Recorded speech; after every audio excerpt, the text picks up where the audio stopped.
चाबी दे जाए।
हो गई है।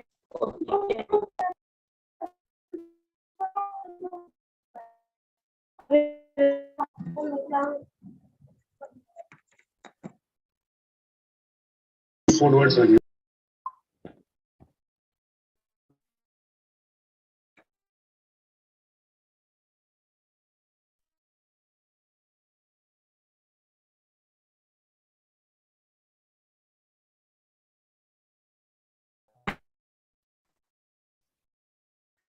A very good morning to all the dignitaries, scholars, students, ladies and gentlemen.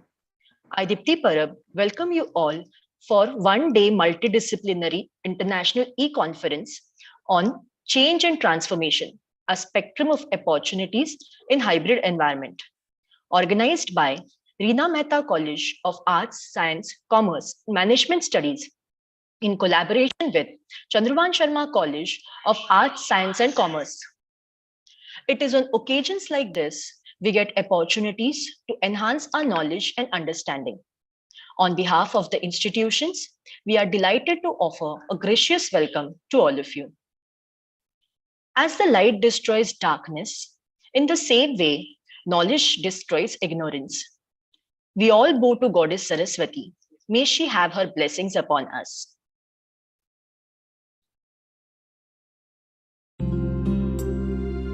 या कुन्देन्दुतुषारहारधवला या शुभ्रवस्त्रावृता या वीणावरदण्डमण्डितकरा या श्वेतपद्मासना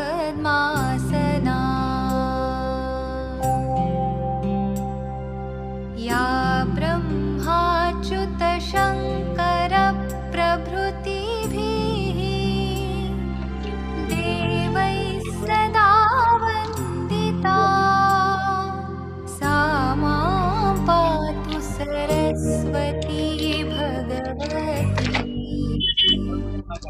निःशेषजाड्यापहा.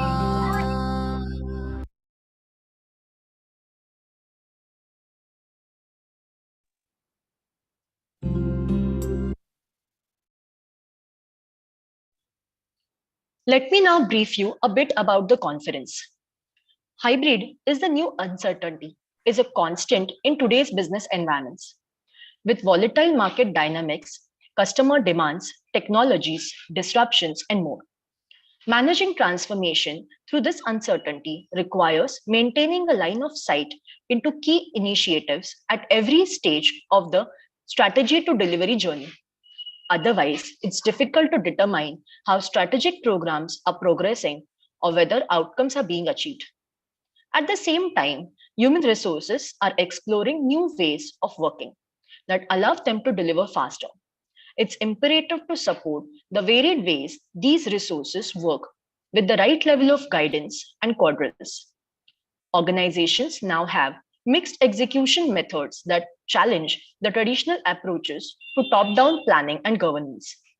Moving faster in response to business fluctuation requires eliminating silos and disconnects across the organization. With updated processes and technology, managing transformation requires building agility into portfolio planning and funding a quickly reprioritize and shift focus, ensuring both teams and money are focused on in most impactful areas. This conference is a sincere effort to provide an international platform for the academicians, policy makers and regulators, research scholars, students, social scientists, experts, as well as industrialists to share their research findings with everyone. Reena Mehta College of Arts, Science, Commerce and Management Studies is affiliated to University of Mumbai, NAAC accredited, ISO certified, recognized by UGC under Section 2F of the UGC Act.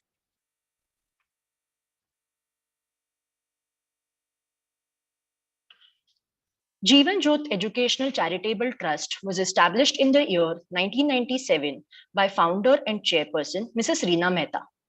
Jeevan Jyot Educational Charitable Trust is parent body of Reena Mehta Junior College and Reena Mehta College of Arts, Commerce, Science and Management Studies. The vision of the college is to develop the knowledge, skills, and the character of our pupils, which helps in creating and sustaining an environment conducive to academic and professional excellence. The respected dignitaries of the college who have been the heart and soul of the smooth functioning of the college are Mrs. Reena Mehta ma'am, chairperson and founder, Mr. Narendra Mehta sir, vice chairman and secretary, Dr. Sunny Mehta sir, managing trustee and treasurer, Mrs. Pinky Mehta Nair, secretary and education in charge, Mrs. Falak Khan ma'am, trustee. Some of the quality measures by Reena Mehta College are NAC accreditation in the year 1718, recognized by UGC under Section 2F, Gujarati minority since 2016, NIOS Study Center, ISO certified, academic and green audit. The institution offers 10 undergraduate courses, out of which 3 are newly introduced in the academic year 21-22. The college also offers Master of Commerce with 3 specializations. The college offers various certificate, diploma, and advanced diploma courses for students' skill enhancement. The college has well-equipped classrooms, well-equipped IT laboratories, state-of-the-art auditorium, industrial visits, socio-cultural fest Mridang, interdepartmental cultural activities, internship and placement opportunities. The International Multidisciplinary E-Conference is organized by Reena Mehta College in collaboration with Chandrabhan Sharma College of Arts, Science and Commerce. Chandrabhan Sharma College was established in the year 2004. The college is affiliated to University of Mumbai and is also a recognized study center of Yashwantrao Chavan Maharashtra Open University. Chandrabhan Sharma College was founded by present Managing Trustee, Mr. Prashant Sharma. Mr. Sharma is also chairman of GHP Group. GHP Group has presence in real estate, education, and hospitality sector in northern and western part of India. Under his visionary leadership, GHP Group has achieved remarkable heights.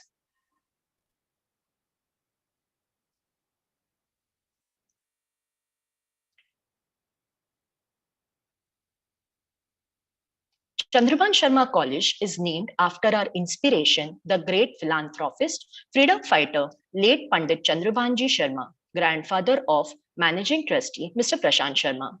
Pandit Chandrabhanji Sharma rose from a humble background to owner of Powai Estate, and he generously donated part of his land to prestigious IIT Bombay, Akshardham Temple Trust, Mukteshwar Ashram, and many more charitable organizations. Chandrabhan Sharmaji's ideals and legacy is carried forward by our dynamic managing trustee, Mr. Prashant Sharma. Chandrabhan Sharma College has strength of 4,000 students and more than 100 staff members. College runs several undergraduate programs under University of Mumbai and undergraduate and postgraduate programs under Yashwantrao Chavan Maharashtra Open University. Chandrabhan Sharma College is accredited by National Assessment and Accreditation Council, a national body under government, which is hallmark of standard of excellence in education. The vision of the college is the driving guide for excellence in all our endeavors.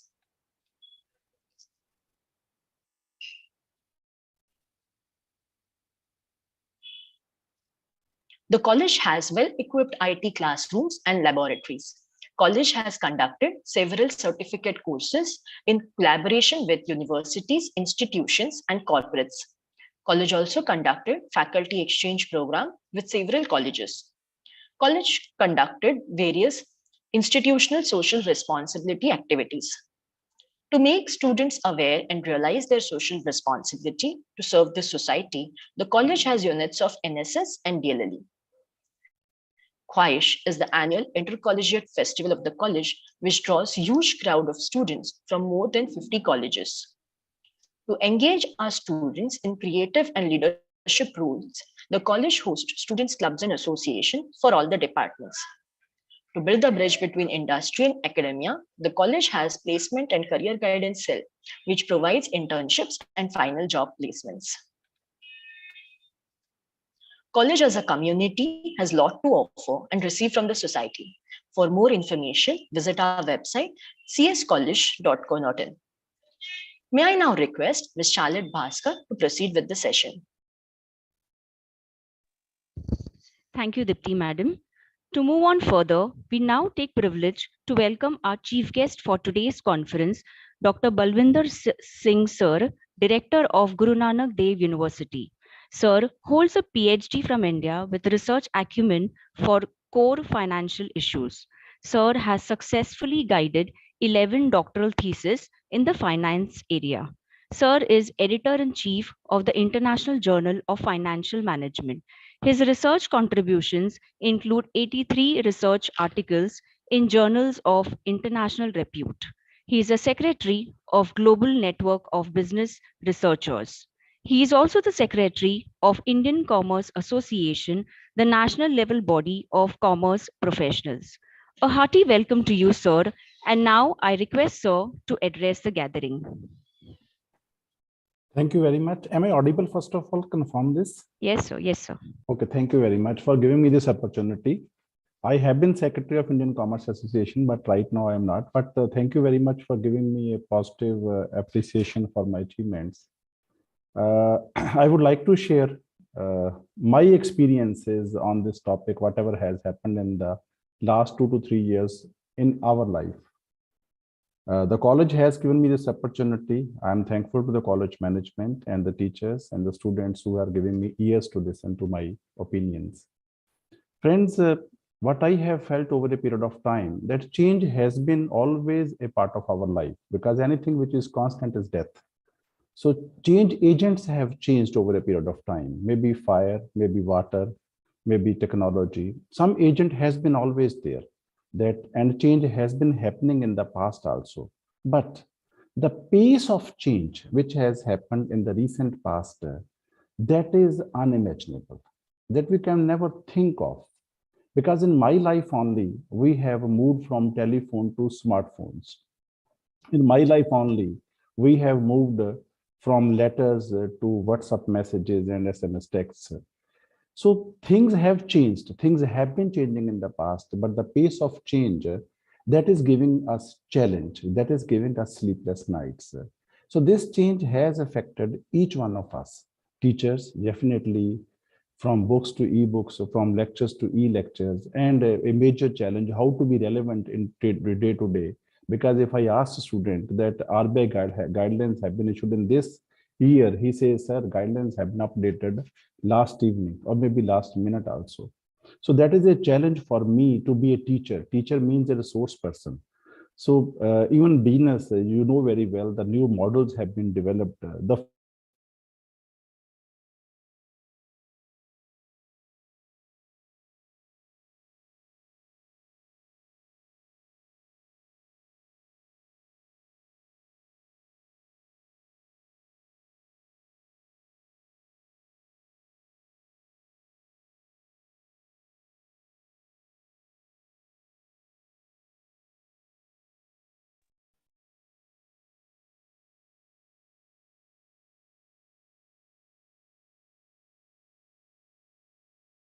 Participants, kindly hold on. I think there's some network issue.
Am I audible? Am I audible? Yes, sir. Yes, sir. Yes, Okay, sir. thank you. Sorry, this is actually the cons of technology which has happened. Sorry for just 2 minutes disturbances. Friends, actually, what I was discussing, that things have changed and we can never imagine the extent of scale. My father can imagine because he has seen the traditional world, and now it is very difficult for him to cope up with the new world. But of course, the things which are being managed by us, I would like to share with you. Last 2 years, my life have completely changed. How it can happen or how it has happened? One, the way I am teaching to my students. I am teaching financial management, financial econometrics, more with laptop, sitting at my home at 9:30 in the evening, and not at a time which generally used to be with a timetable. Suppose I am not able to take my class in the day, so my class will be in the evening. Students are aware of this. Why? Because they know this, there is a flexibility of online teaching. And there is a flexibility that I can play with various softwares. Say I am to teach SPSS, R softwares, Pythons. It is for easy for me to do all the things on my laptop, and it is being received by the students and being done by them. So there is a great interconnect between me and my students. There is no absence from the class. So I am always in touch with them, either offline or online. Second thing which has happened over a period of time, these 2 years, I am a director of a center known as Center for Data Analytics and Research. Suppose some students from Lucknow University, he wants to take my advice. He shares his Excel sheet, and I am using all my softwares. I am able to analyze the data and send him the results. So we can chat with each other and discuss the results, which has not been possible in the past. They used to come to my university, spend some time, and then they used to come to take advantage of our expertise. But on the other hand side, what has happened? I have felt that students have felt, or students have developed a feeling that online is always better. They have developed some habits not to be perfect. They always prefer examination online. That means the open book examinations that will be used so that they can copy, they can use some other means that is not possible. Of course, these are cons, but we have developed new ways to handle it. We generally now give random numbers so they can generate, every student's answer will be totally different. I am giving them, okay, create 50 random numbers and perform this test. So this means every student's answer will be different as compared to the others. But overall, the life has been very good. The life has been very challenging, but imagine what is going to happen in the days to come. Imagine, I use the word imagine. Imagine a field of a metaverse, which is going to happen. A metaverse which will be a reality after 5 years. A metaverse means we are having some equipments and we are feeling that we are sitting in the class. You know, Facebook is working on this field heavily. We will be going to shops. We will be feeling that we are going to shop. We will be watching everything. This will be fed into our brain with some signals. So the field of metaverse is going to change the field of academics, going to change the field of teaching, going to change the field of selling and buying the things from the market. And everybody is thinking that how to acquire that knowledge and how to take, you can say, a place, purchase a place in the cyberspace.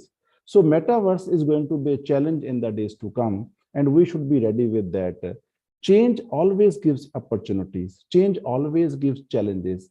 The societies which accept the challenges, the societies which accept the changes, they always prosper. The only thing which we need to do is to predict what is going to happen so that we should be ready to take benefit of those challenges. These are generally some of my views. Thank you very much for giving me an opportunity to share my views with you.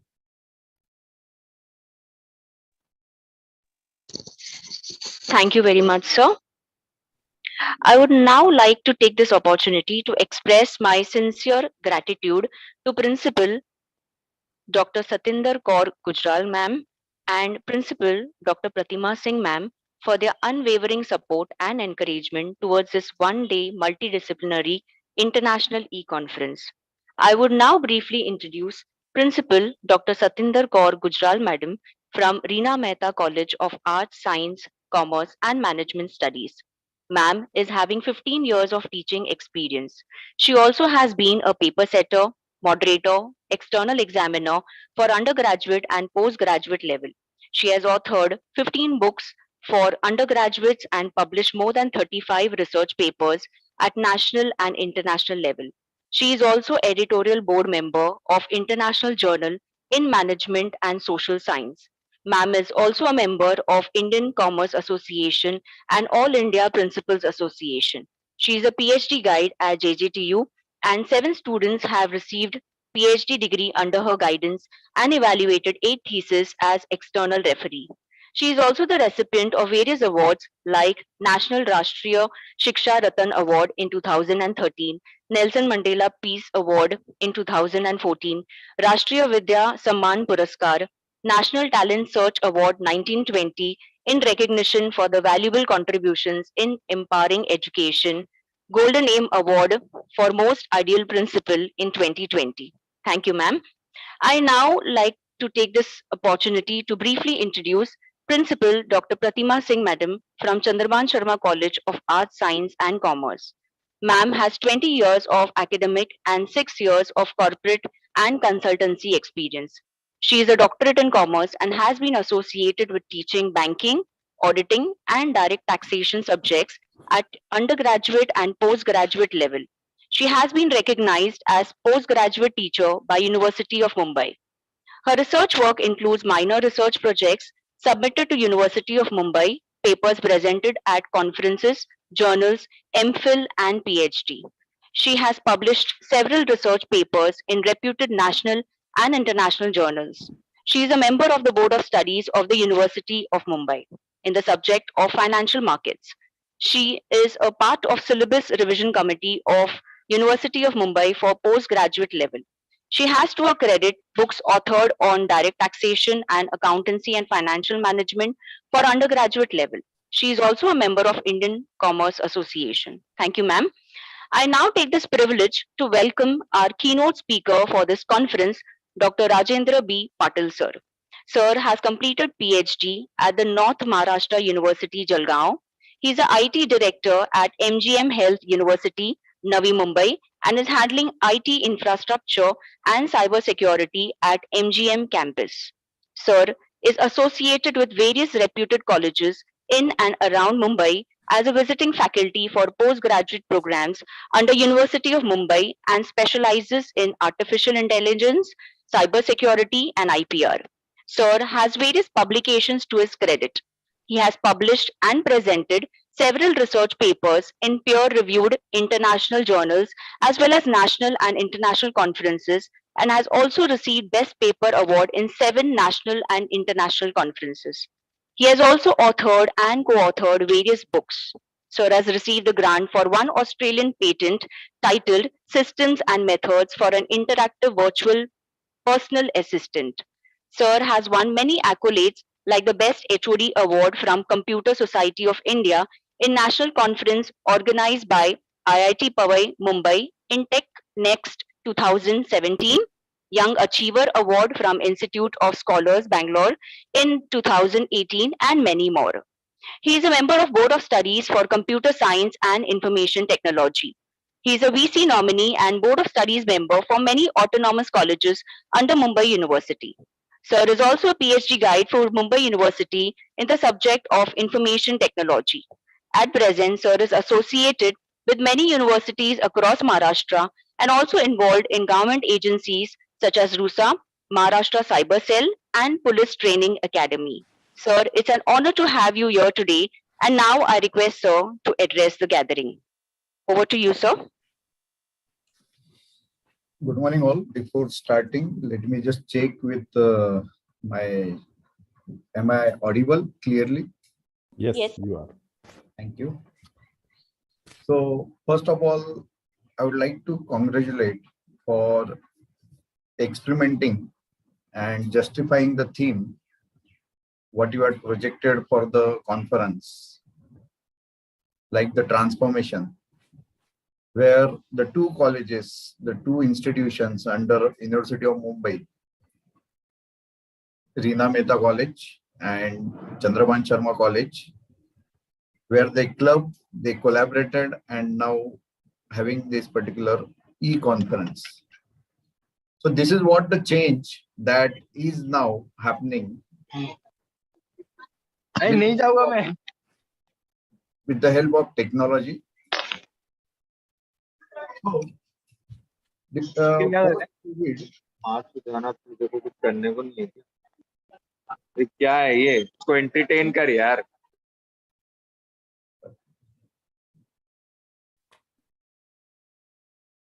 Sorry, sir, for the interruption. You may continue, sir. yes, okay. So post-COVID, as everyone realized the importance of the IT infrastructure, which is basically required. So also understand the importance of the technology, how it is playing a vital role in leveraging the educational system. So when we are talking about the transformation and all, so that is nothing but a kind of projection we are putting. And already we had initiated the process, I will say. So we are into the transition phase from the classroom to the virtual classrooms. As everyone is now very much used to the concept of e-classrooms, where we had been experimenting from last 1.5 years, delivering the sessions in online mode. And again, we are now coming back to the normal mode. And again, we are realizing that everything cannot be the online or everything cannot be the offline, but somewhere the technological involvement is now very much required for enriching the educational activities. I will say we should take this as an opportunity when we are projecting something. So it is a need of an hour now, that how the technology is going to come out in a very innovative manner. How we are going to optimize the processes of delivering the teaching learning activities. So I will say a kind of disruption now this is happening. Disruption in the sense something collaborative things or cluster based things which are now emerging. And as the organizers of the conference has very well presented the example that how the joint conferences are possible now. The earlier scenario was that every individual college used to run, there was a competition among each other, but now it is a time to work collaboratively. So moving further, as the universities now, so this particular scenario, the post-COVID scenario, it has also given the thought to the government to think in a very different way, to build some different type of ecosystems. Although we were not prepared for this, but right now the things has been initiated. The concept of like digital university is now under the process at central government as well as at the state government also, a concept called online digital universities. Suddenly, you can also see that how the things has been approved now. So online courses are being given the weightages. Digital schools which are now coming. The other disruptions I would like to say, the concepts like the Byju's and all which are coming, Udemy, Coursera. So suddenly people started enrolling, their involvement for such programs has been enriched. So now, as a educator, our roles and responsibilities. When we talk about providing the effective educational or effective delivery of the contents. So of course, we have at the first, we always come out with the effective videos. But what is going to be how the teachers are going to involve them, or what is going to be their involvement during this entire teaching process? So now I will say the relationship or the role of the teacher is now slightly been shifted as a facilitators. We are the facilitators now. Our job is to provide the correct resources, but to provide this information, so we have to provide the information to the students. You can just experience, or everyone has experienced that the students want something interactive rather than having any monotonous things. We have to develop the different teaching methods. There are some teachers who are experimenting, who are trying to engage the students during the online sessions in a very effective manner. So of course, again, I will say all that is a transition. At the same time, we also need a strong backbone, a strong ecosystem of IT. So far, the information technology infrastructure used to be just the computer to be placed or installed with some softwares and has to be used only for loading the PowerPoints. But it is not the case. Now we have to be very keen about to have the strong IT infrastructure at the campus level. Because again, the scenario as explained, the physical buildings, if those buildings are not there, but then you should have the strong IT infrastructure that will run your system even if the physical buildings are not. So coming out with the strong IT infrastructure, it talks about, it tells about that what are the innovations which are required. When we see the innovations, so that drives the change or gives the direction to replace the existing systems. When we are talking about the innovation, so innovation is something understanding the existing, overcoming those problems, and how it is going to optimize the current challenges. So of course, everyone has to give the thought towards the innovation, to bring the new innovations, come out with some hybrid methods, come out with the very interactive way. So how the technology and the other infrastructure can be used for enriching our education. When we are talking about the kind of research or kind of things, I would like to just share my one small experiment. Like I have some research students. They earlier, they used to call me, sir, I want to take your appointment. Can we meet? And then accordingly, sometimes I used to give the time, but suddenly I used to be busy. So whatever their travel time and all. So now I had told openly to the students, you fix a Zoom meeting or schedule the meeting. I will also have that date and time. And accordingly, that interaction is possible, sharing of document is there, recording of the meeting is there. And this is how now we are utilizing this particular facility for speeding up the research process. Students are happy with this. Students have the track of what has been done earlier accordingly. So try to involve, try to see how best of the best things can be introduced. Coming towards the role of artificial intelligence, that how AI is now going to intervene and change the dimensions of the system. Everyone knows artificial intelligence has spread the wings now almost in all the sectors, say any e-governance, security, cyber security, data science, education, pharmacy. So you name the field, medical and all.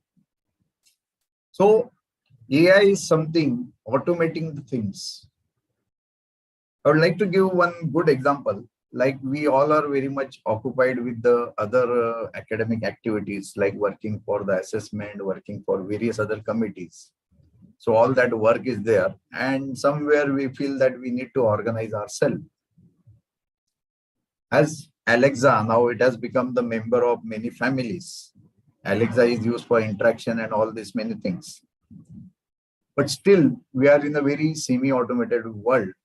So the bots like Alexa and all are going to play a very important role in our day-to-day life. You will be having the assistants who will be doing multiple things for you. Just would like to give the example. You have many mails which are there in your Dropbox or mailbox. And in the mailbox, you need to check the mails and you need to reply, and many a time. So this is the manual process. So unless and until the user checks the mail, opens the mail, logins, opens the mail, read it, so that communication somewhere stops. Now to have the continuous communication, now you will have the bots which will be integrated with your mailbox. So that bot is going to notify you that you had received the mail. Now mobile is anyway notifying you. On mobile also you open, read it, but many times you fail to open it. So those bots are going to open the mail. Some important mails, you can map them. The mails will be open. The bots will read the mail, and you can just speak or you can just assist that reply in this manner. And accordingly, the reply will be sent immediately. So this will enhance the communication process. And when the communication is speed up, the development happens speedily.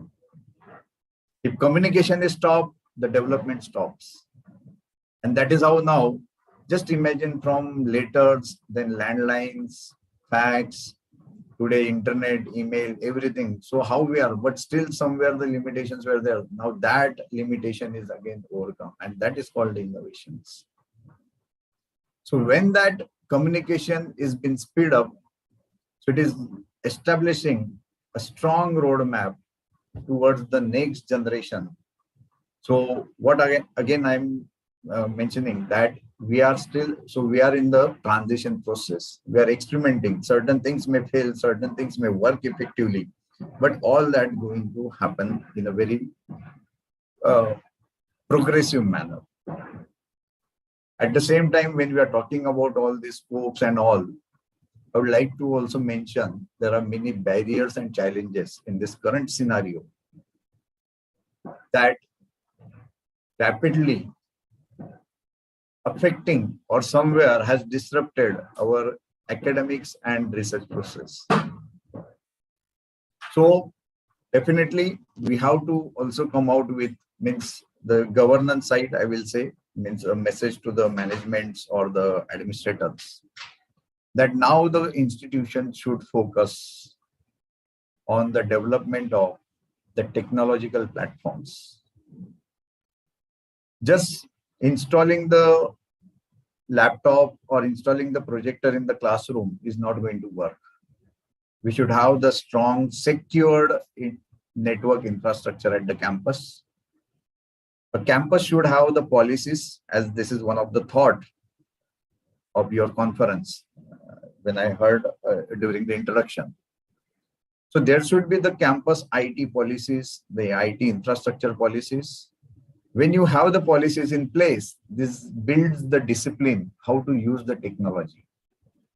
Otherwise, the technology is being treated, or the people, those who are supporting the technology, they are just being treated like some helpers, that they connect the cable or they start the internet, and once it is done, so no need to just deal with that person. And whenever any small problem occurs, immediately again those people are required. It is not.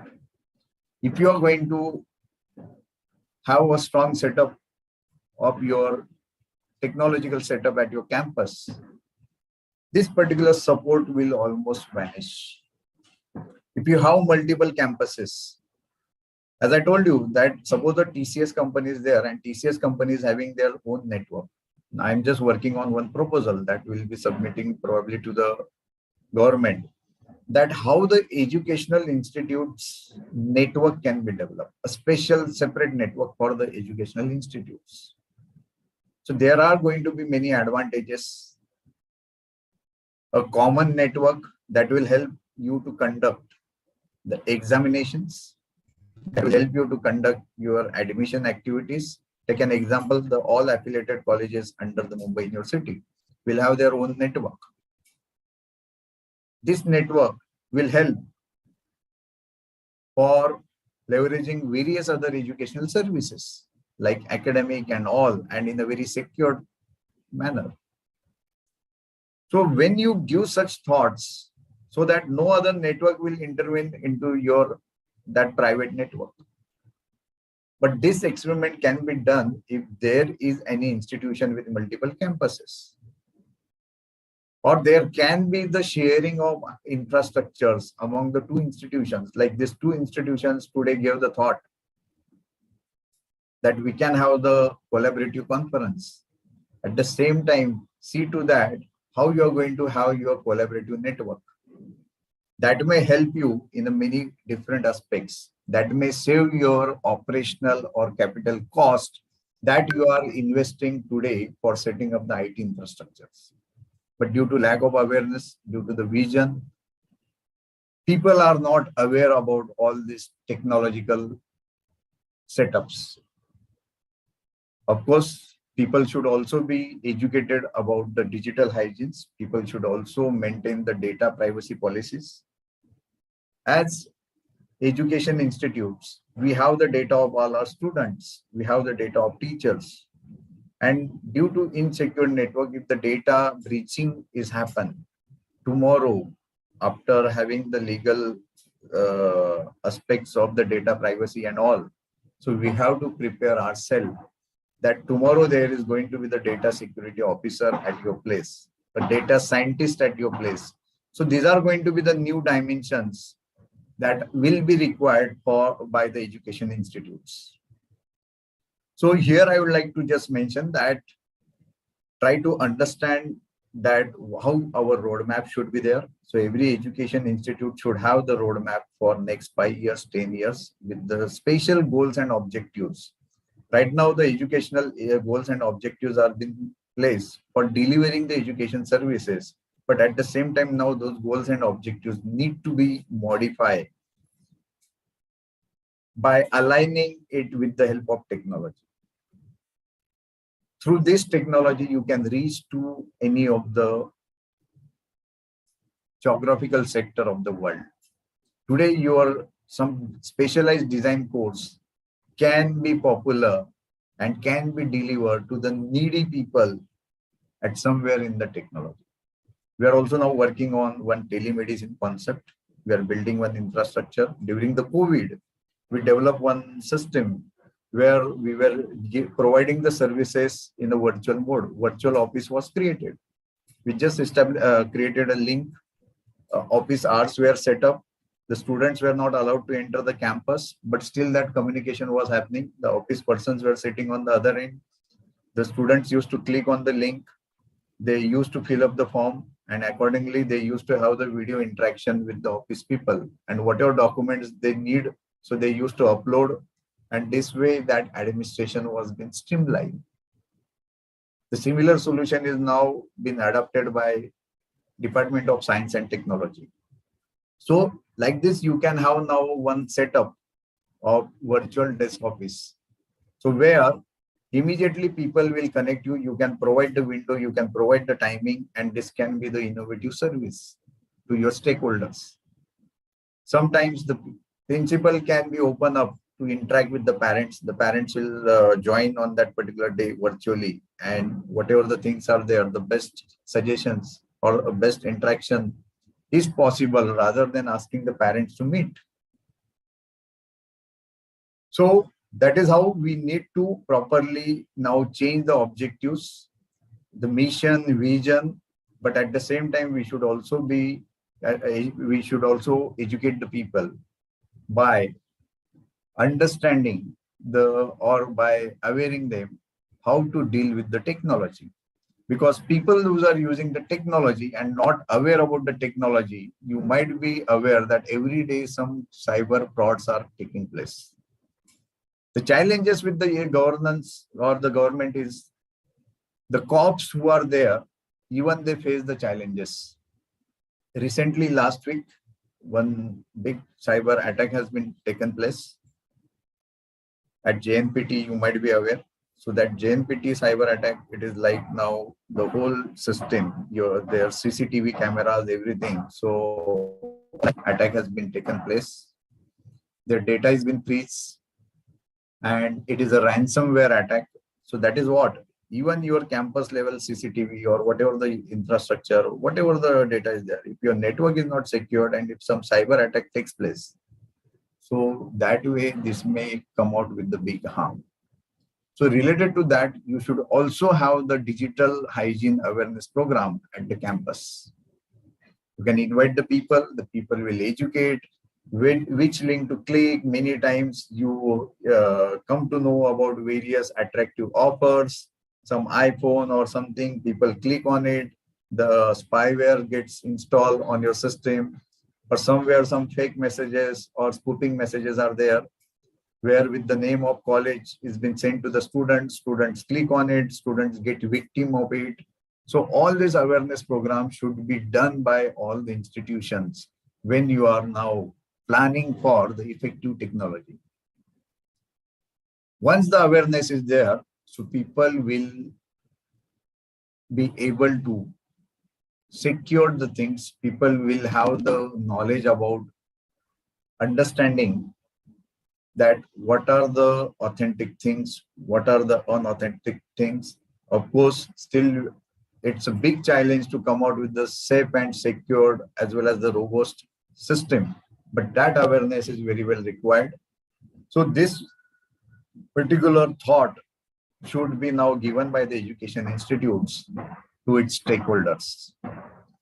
So again, I would like to just summarize that technological involvement is very important for next generation education.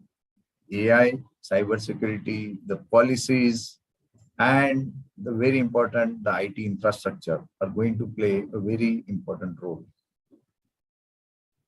So here I would like to just sum up, and I would like to thank the organizers, especially the principal of Reena Mehta College, Dr. Gurinder Kaur Madam, then principal of Chandrabhan Sharma College, Dr. Pratima Singh, a friend, and the organizers for allowing me to interact with you for this e-conference. So if there are some questions or any questions would like to interact and understand.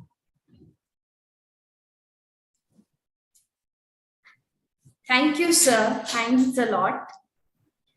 All the participants are informed that the feedback form link is shared in the chat box. Kindly do the needful. Before moving ahead with the technical session, there is a 5 minutes break. Meanwhile, we will be sharing the sequence of the participants in the chat box who are going to present their research work. In case we have missed out any name by mistake, please mention your name in the chat box. Thank you.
Welcome back, everyone.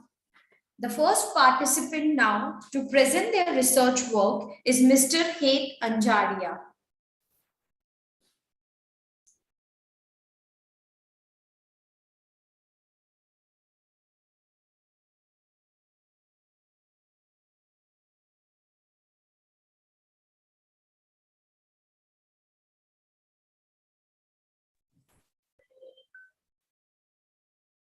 Good morning, everybody. So, ma'am, should I start? Yes, sir. Yes, sir. Please start. Okay.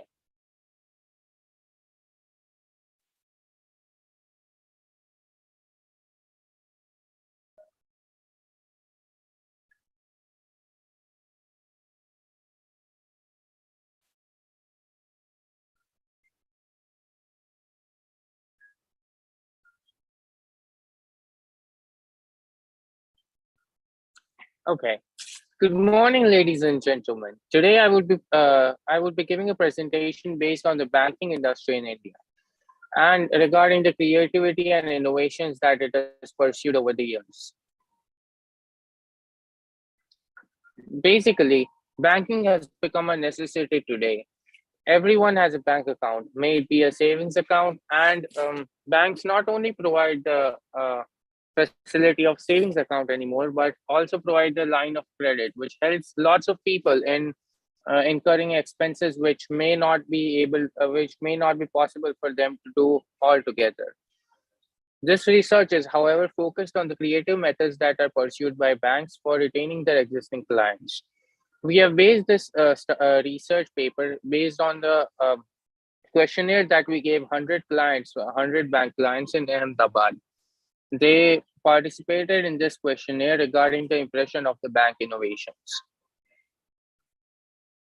There is certainly no doubt that the banking systems have improved over the decades, and it provides a huge range of services, including investment of their money into various stock markets and bonds. And there are also latest bank policies and initiatives which are also examined in this research paper. So, firstly, the most important investment that a bank has made is improvising its technology. However, the money is not for the technology, it is for the access to knowledge, data, and the resources. Electronic payment methods have had a huge impact on the way the banking system works. The introduction of UPI systems have allowed people to transfer money easily and reduce the usage of plastic money.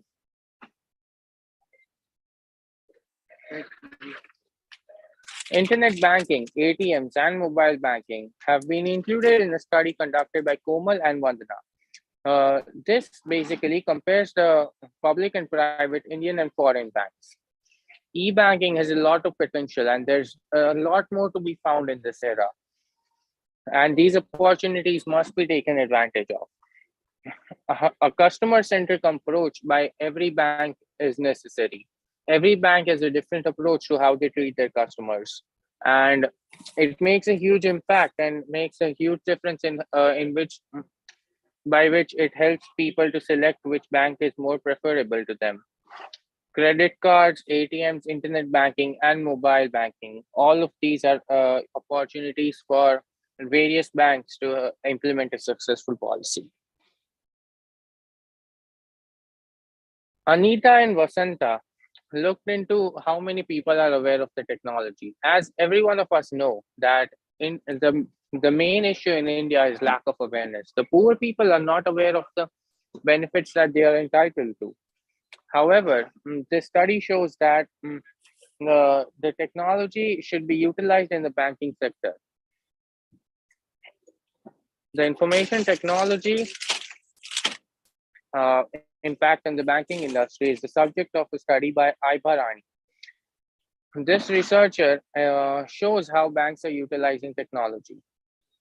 Alongside this, various studies and innovations have been shown in this slide, it shows that the service innovation has not fared since its introduction in the 1980s. A service innovation researcher appears to be focused on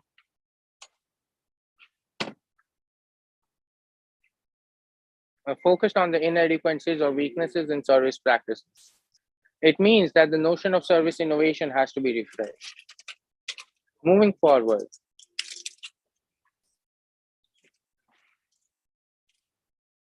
it is difficult to standardize the challenges faced by service innovation. So, Sundbo and Cosito and Raiplo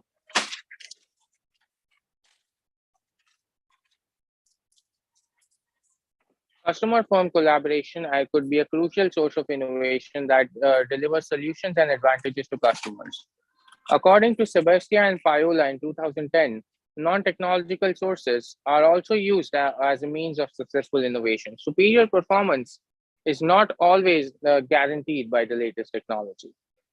The basic objective of this research was to investigate how customers feel about the new banking creations and their inventiveness.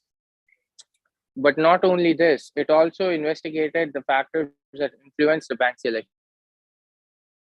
It's a different choice, and the services provided by the bank makes them ensures that the customers make the right choice. This table shows the chi-square testing. It is proved that there is no significant relation between the age and difficulty using the innovative banking services. The second part states that there is also no significant relation between age and reason for selecting an internet banking. The third point states that there's no significant relation between age and satisfaction. The fourth one is education and difficulty, and the fifth one is education and reason for selecting an internet banking. In all of this, the null hypothesis has been rejected. The t-test shows that those customers who do not believe in the convenient location are as an important factor by selecting the bank has a p-value of 0.332. In this test, the null hypothesis is accepted. In all the other three, like those customers who do not believe in credit facilities are 0. Obviously, everyone needs credit cards. And those who do not believe that interest rates or foreign exchange are important, that hypothesis is also rejected, and alongside this, the quality of service is also an important factor and has been rejected. The conclusion that we have arrived to after conducting these researches is that banks have changed their operations and moved towards universal banking. This would mean that more and more technology would be used, and the reduction of the usage of plastic money and the increase of use of bank cards and internet banking. Banks have also begun to integrate core banking, human resource management, and entrepreneur ERP. Thank you.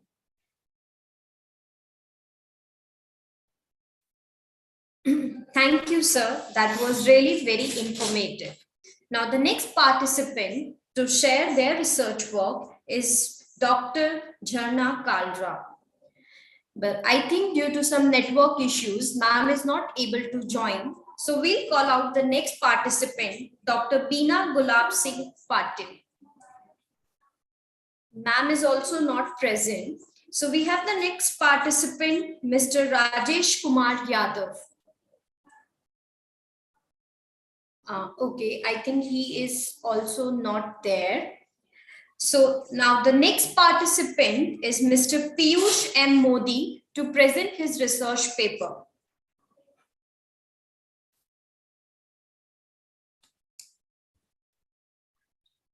Hello, ma'am. Yes, sir. Yeah, actually, I'm not in India right now. I'm in Canada, and it's 1:30. So I finished my presentation. Is it all right if I leave the meeting? Yes, sir, definitely. Thank you, sir. Thank you for joining us. Thank you for giving me the opportunity. Anytime, sir. Thank you. Okay, so may we have Mr. Piyush M. Modi to present his paper?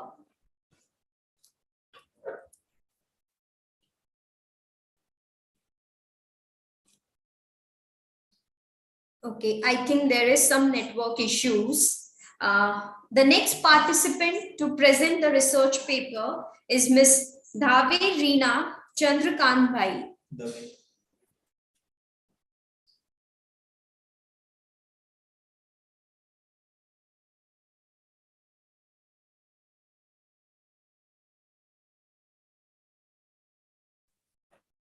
Okay, I think she is also not there in the meeting. The next participant to present their paper research work is Mrs. Kamna R. Chaudhary. Yes, ma'am. I'm available, ma'am. Yes, ma'am. Ma'am, you may start. Thank you, ma'am. Yeah, ma'am.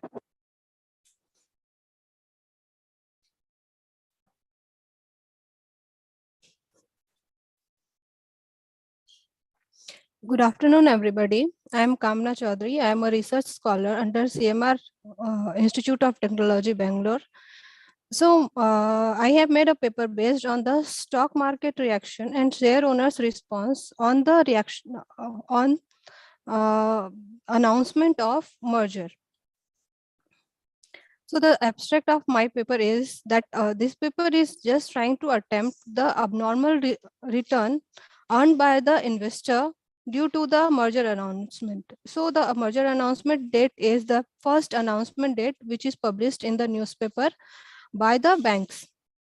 So for this, I have used event study methodology. So event study methodology, as we know, is a methodology which is used to examine the impact of any significant event on the value of stock price. So here the event is merger announcement.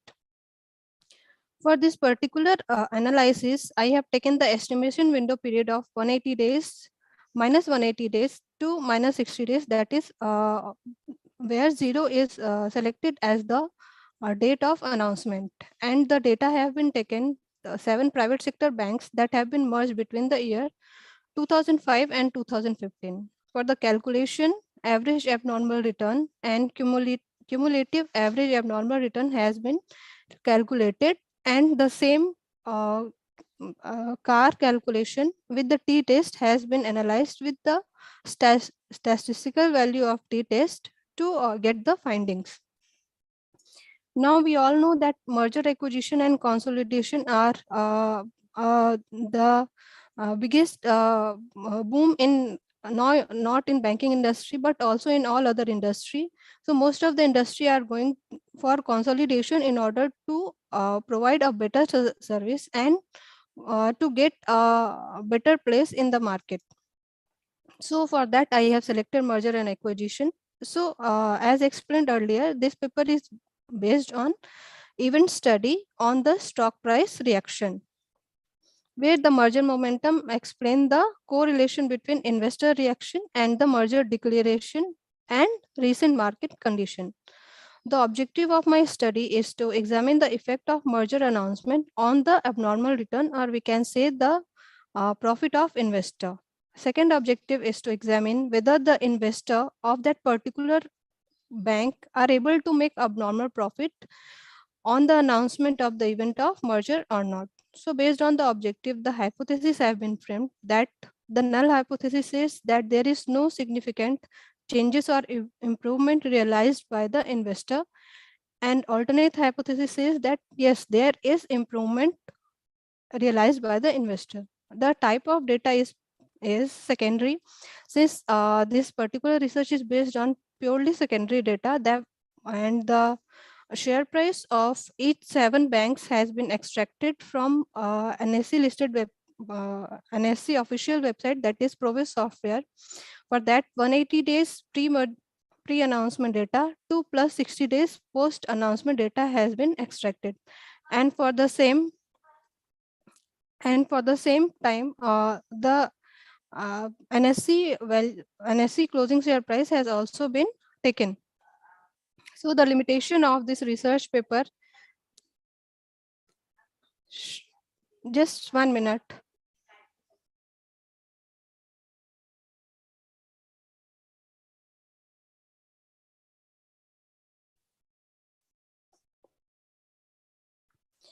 So this research is based on these 7 banks industry. these are the banks which are taken for this merger. That is Centurion Bank of Punjab merger with Lord Krishna Bank, Federal Bank with Ganesh Bank of Kudwar, IDBI Bank and United Western Bank, ICICI Bank and Sangli Bank, HDFC Bank with Centurion Bank of Punjab, ICICI Bank with Bank of Rajasthan, and Kotak Mahindra Bank with ING Vasya Bank. So these are the literature reviewed for getting the better insight of this research paper. So on the basis of literature reviewed, I concluded that most of the researchers said that Indian share market is strong enough to absorb the information and shows a very little abnormal return and for a very less window period. On the other hand, some of the researchers said that good news has a positive reaction and bad news have a negative reaction. So it's all about the perception of that particular investor, how they take that particular merger announcement.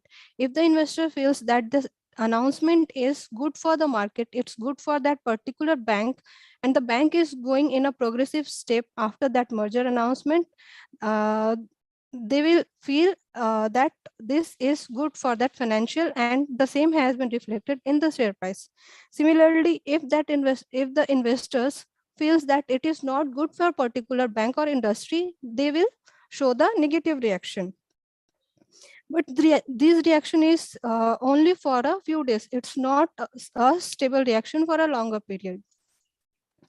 So the next is the methodology I have used to analyze that particular research is that first of all, I have taken that closing share price of all the banks for minus 180 days to plus 60 days. And the same for the same date, the closing share price of NSE has been also extracted. Next, after the analyzing the event window period and estimation window period, the security return has been calculated based on the formula that is log PTIT represent here that previous day's price and the today's price. So in the same manner, market return also has been calculated. Now in the next step, the estimated expected return has been calculated with the formula alpha plus beta into market return, where alpha is the intercept and beta is the slope of the returns. Now at last stage, the abnormal return has been calculated for each particular banks and their window period. Then all the abnormal return has been averaged to get average abnormal return, and the cumulative average abnormal return has been calculated with the for that particular window period. And at final, the T statistic of cumulative average abnormal return has been calculated, and which is compared with the T statistics of 2-tailed t-test I have used to get the significance of the study. So these are my findings. In this graph, we can see that these are the graph for average abnormal return for 7 banks for minus 60 days to plus 60 days, where 0 is the date of merger announcement. So we can see that 60 days prior to the merger announcement and 60 days after the announcement. So from this graph, we can say that the overall graph is fluctuating between the positive 2.8% to negative 2.2%, whereas the highest return can be seen on the second date of merger announcement, that is 2.8. So we can say that on the basis of average abnormal return, the investor are able to make abnormal return, but for a very few window period. Now this is the calculation of cumulative average abnormal return. So first table shows the event window, that is minus 60 days to plus 60 days till 00 date. I have taken the event window period. For the same, cumulative average abnormal return has been calculated. The next shows the window period, that is plus 60 to minus 60 days plus the 0 date. So the window period is 121 date, as similar to all. Then next is standard deviation of CAR. And the last two table shows the value of T value of CAR and statistical T value of T distribution 2-tailed test. So on the basis of that table, we can interpret that for a very few window period, that is for plus 60 to minus 60 days, and to minus 5 to plus 5 days, T car is higher than the T distribution value at 5% level of significance. So we can say that during this window period, the investor are able to make abnormal return, whereas for the window period of minus 4 to plus 4 days and 0 days, T car is showing lower value than the T statistics at 5% level of significance. So in this period, the value of investors fund is going in a downward direction. So it can be interpreted from the above finding that T car is significant for a very few window period. Thus, on that basis, we can reject the null hypothesis and accept the alternate hypothesis that yes, investors are able to make abnormal return during the particular window period. So I'm going to conclude my paper that on as I said, that on the basis of my research, 7 private sector banks that have been merged between year 2005 and 2015, the share price of these banks are going to fluctuate, and investors are able to make abnormal return but for a lower window period. And for this, market model has been applied, and calculation of average abnormal return and cumulative average abnormal return has been calculated and compared with the T statistic. So statistical analysis shows that the highest return has been calculated on the second day of merger announcement. We can assume that maybe this window period can be narrowed down to get the exact effect of merger announcement, because plus 60 and minus 60 days is a little larger period to know the exact effect, because during this period so many other factors like management decision, market situation also may cause the volatility of stock price. That's all from my side. Thank you. Thank you, ma'am. That was very informative. Now, the next participant to present their paper is Mr. Shailor Prashant Rajan. I think sir is not present in the meeting. Yes, ma'am, I'm here. Okay, I'm so sorry, sir. Yes, sir, you may start with your research work presentation. Yeah, thank you so much, ma'am. Just give me a second. I'll share my screen. Okay, sir. Thank you.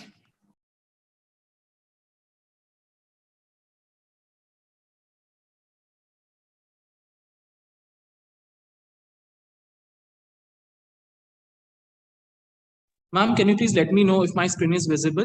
Yes, sir, your screen is visible. Thank you so much, ma'am. Good afternoon, everyone. This is Prashant Shila here. As our research conference says that, the theme of the conference is about change and transformation, a spectrum of opportunity in the hybrid environment. So the subject or the topic which I have chosen for my research paper is to understand the effectiveness of direct benefit transfer system in India during the COVID-19 pandemic, with a special reference to Pradhan Mantri Garib Kalyan Yojana.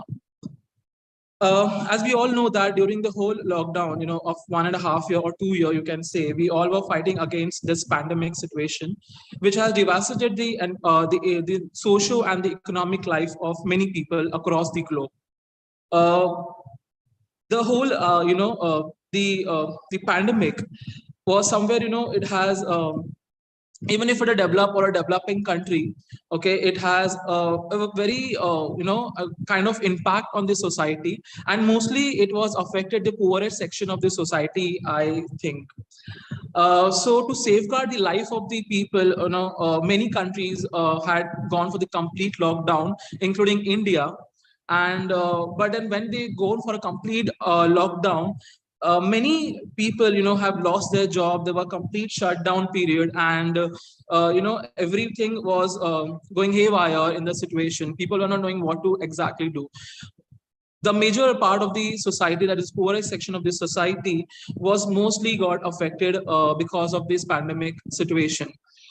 Soon after the complete lockdown, Government of India announced the package called as Pradhan Mantri Garib Kalyan Yojana, which was already existing in the system, but then they've again revived this for this pandemic situation.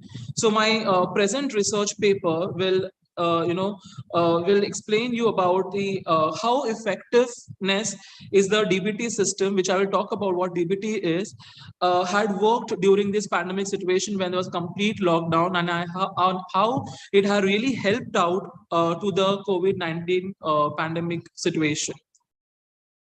What is DBT? A lot of people ask me what DBT is, because when I still met a lot of people here, and even when I did one or two research paper on this same topic, still not aware of what direct benefit transfer or DBT is. So it is a system where a direct benefit can be transferred to the targeted audience, or you can say beneficiaries, through their connected to the Aadhaar link to directly to the bank account.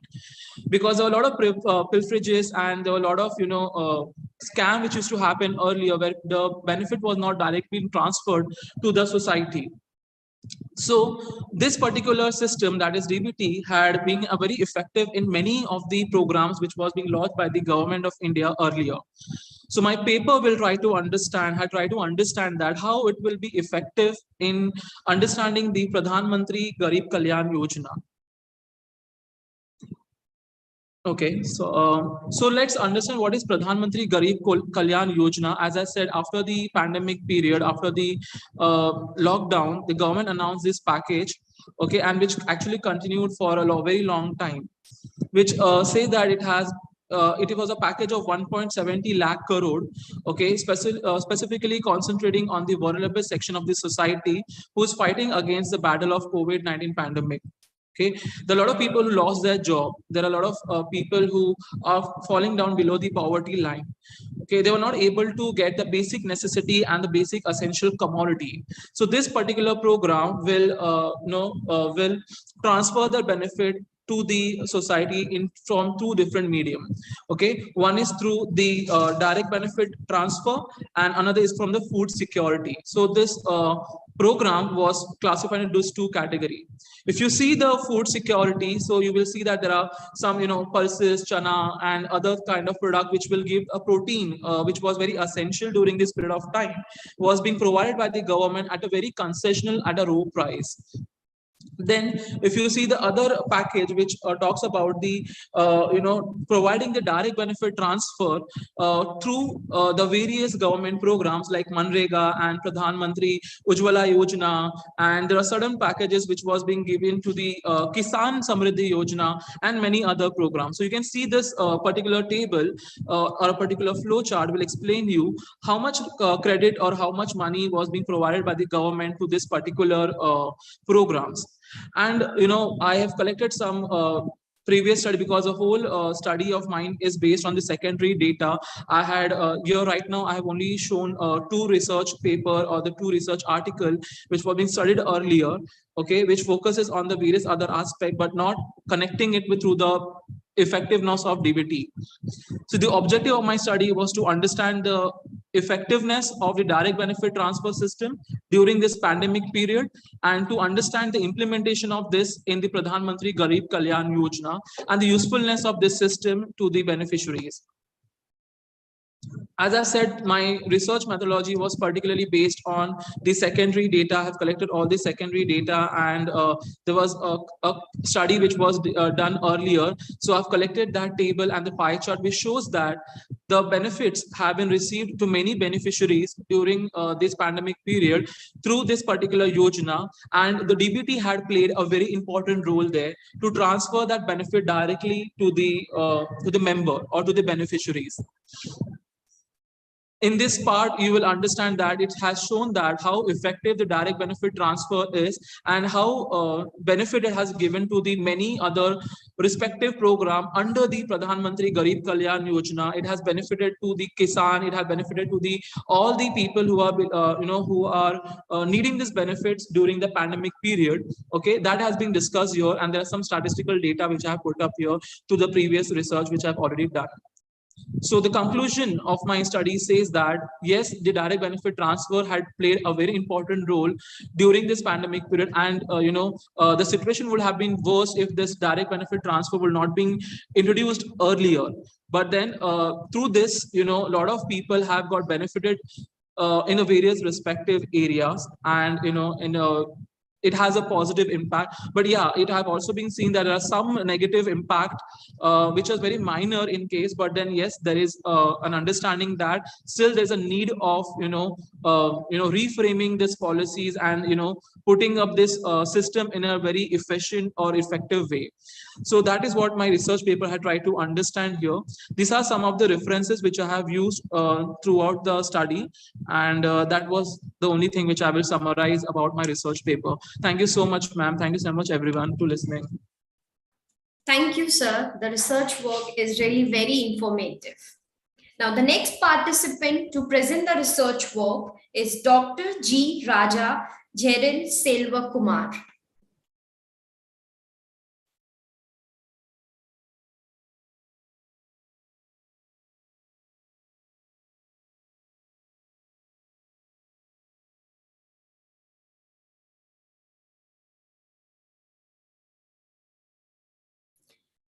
May we have Dr. Raja, sir, with us to present his paper?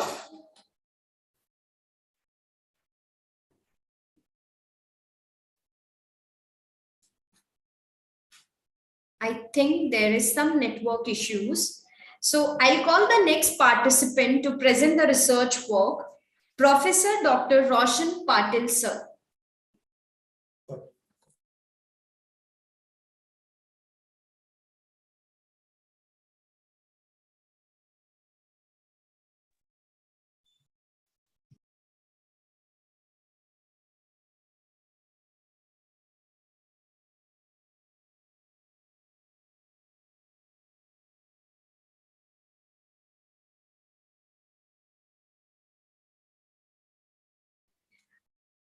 The next participant to present the research work is Mr. Baiju Thomas. Yes, madam. Yes, sir. You may continue. I will. Okay, sir. Professor Dr. Roshan Patil, sir. Okay, sir. You may continue.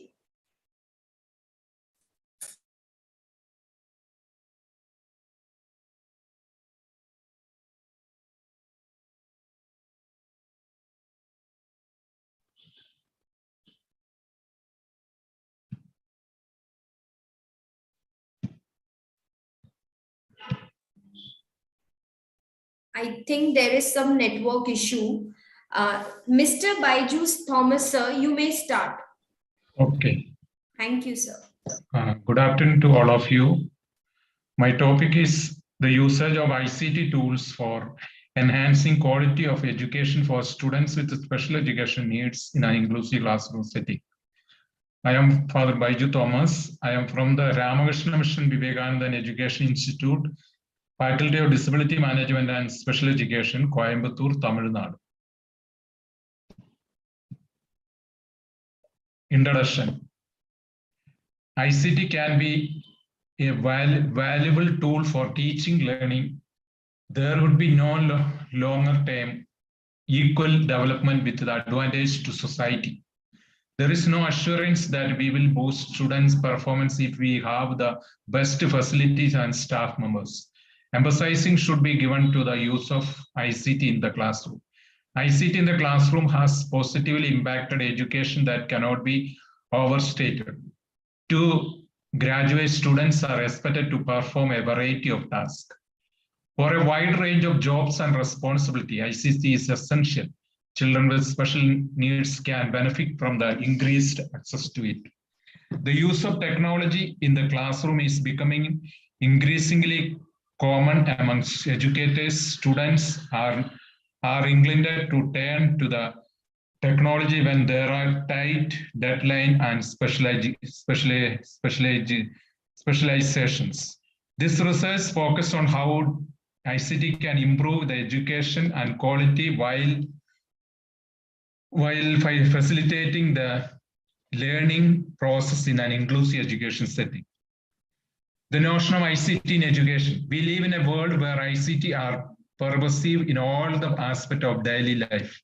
They are making a difference in the workplace and education. Students with special education needs will require the skills they will need for a 21st century if teachers do not include technology in the classroom. While using ICT, teachers can better create an educational environment that facilitates teaching learning. ICT in the school can assist students all ages and academic levels. Shortly, it is realized to assumed that India is the usage of ICT-based training program will increase.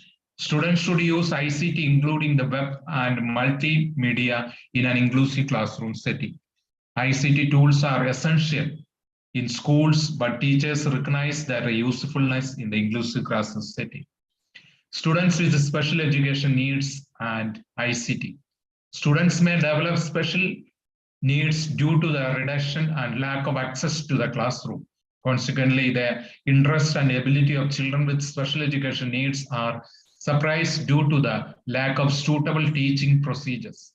To address the needs of students and teachers, ICT has an appropriate supply of resources. Success and rapid recovery cannot be granted, in my opinion. A teacher of ICT relies on the direction and experience of students with special education needs, just like any other person. With regard to the obtaining and managing resources, ICT teachers faces the same challenges as other instructors. As an ICT teacher, you should control an ICT environment by following a set of educational guidelines. Students with special education needs can access internet information more quickly if operating system features designed with them in a mind are appropriately implemented. Use of ICT in teaching learning procedure. It is more beneficial for students to actively participate in teaching learning process than for them uniquely to acquire knowledge passively. To prepare the students for the challenges of 21st century, educators should begin integrating ICT in their daily lessons. To overcome the issues of integrating ICT in classroom, educators need to be aware of them. Investigators are primarily interested in learning about the perspective of classroom teachers who use ICT. The power of children to rationally reason could be improved by the use of technology in the classroom. A tremendous desire exists to use the technology at every level in every subject in the class. Children with special needs can benefit from using ICT in schools that are tailored to their specific requirement in an inclusive classroom setting. The use of ICT in improving quality education. Due to ICT's impact on education, it has changed dramatically. At the point, education would be impossible with the use of computers. There is now an entirely new world opening to everybody with the computer and internet connection. For both peoples and teachers alike, the current system has destroyed. In the recent years, instructional methods have become more popular. Children with special education must learn how to use the internet in a variety of other contexts as well. Just a handful of the many activities that individuals participate in include movie, music, and gaming. Students increasingly use the internet to find internships, employment, and other professional prospects. It is possible to use ICT in a wide variety of ways.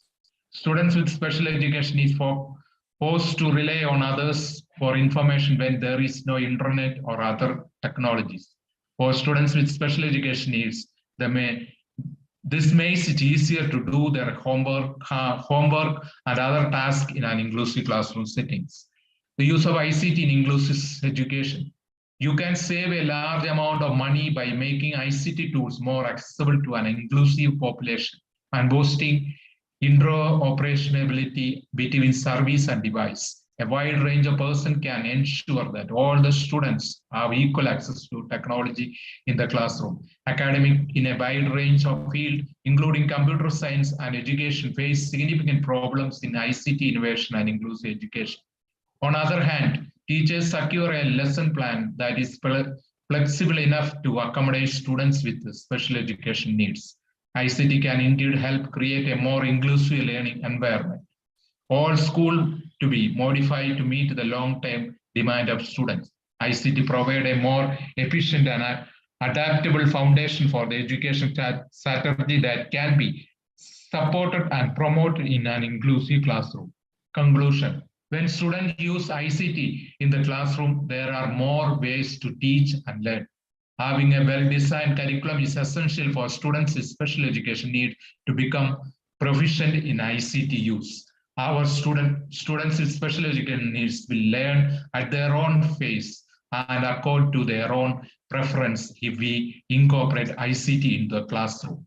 Using ICT, audiovisual models of best practice in teaching, customized education programs, and overcoming teacher isolation can all be created. There are numerous ways in which this technology might improve the efficiency of both students and teachers. Learn how to use ICT directly and indirectly in an inclusive classroom setting. Thank you for the opportunity to present my paper. Thank you, madam. Thank you, sir. That was really very, very informative. Now, the next participant to present their research work is Miss Hetal Rathod, ma'am.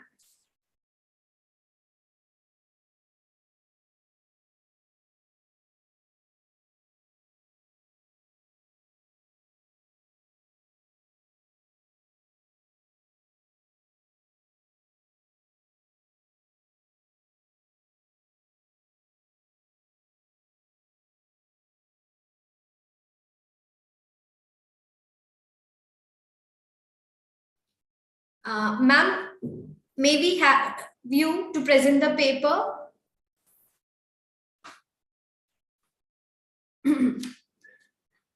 Okay, I think she is not, she's having some network issues. We'll wait for 5 minutes.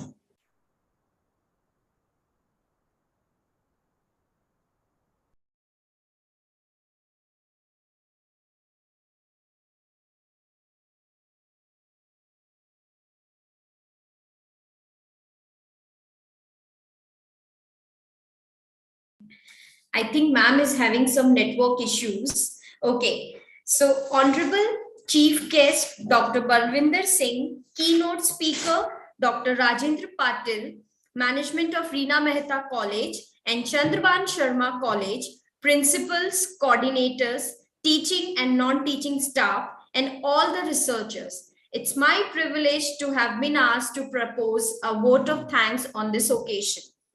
I, Nitika Gupta, would like to thank all the management members of both the colleges for gracing the event by their presence for today's conference. I would like to thank Principal Ma'am, Dr. Satyendra Kaur Gujral Ma'am, and Dr. Pratima Singh Ma'am, who have been constant support system for the faculties and students for today's international conference. I would like to thank my extend gratitude towards the chief guest, Dr. Balwinder Singh, and keynote speaker, Dr. Rajendra Patil sir, for sparing their valuable time to be associated with us. I would also like to mention our National and Advisory Committee, who has been also given their support throughout. I would like to thank the IQAC committee of both the colleges who have provided their support in executing the entire event. Principal, Dr. Satyendra Kaur Gujral ma'am, Reena Mehta College, Dr. Pratima Singh, Chandrabhan Sharma College, research committee members of both the colleges in conducting this conference successfully. I would also like to present my thanks to all the teaching and non-teaching staff who have been a back support and have contributed equally. Last but not the least, my research scholars and student researchers who have gathered here today to present their research work. Once again, thank you all of you for being with us today. Thank you. Have a good day. Take care. And please fill the feedback form that is provided in the chat box.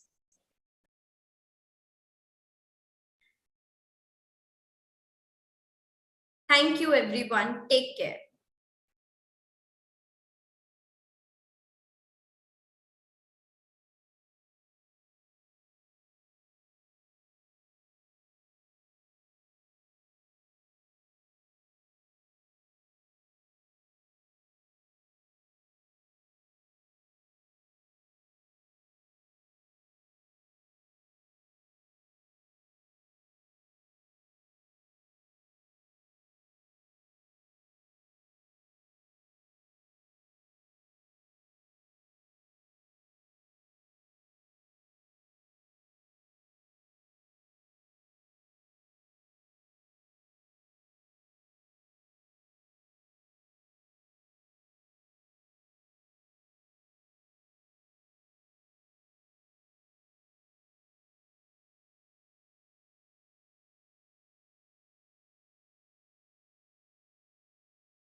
If anyone has missed out to fill the feedback form, please kindly do the needful. Thank you, everyone. Take care.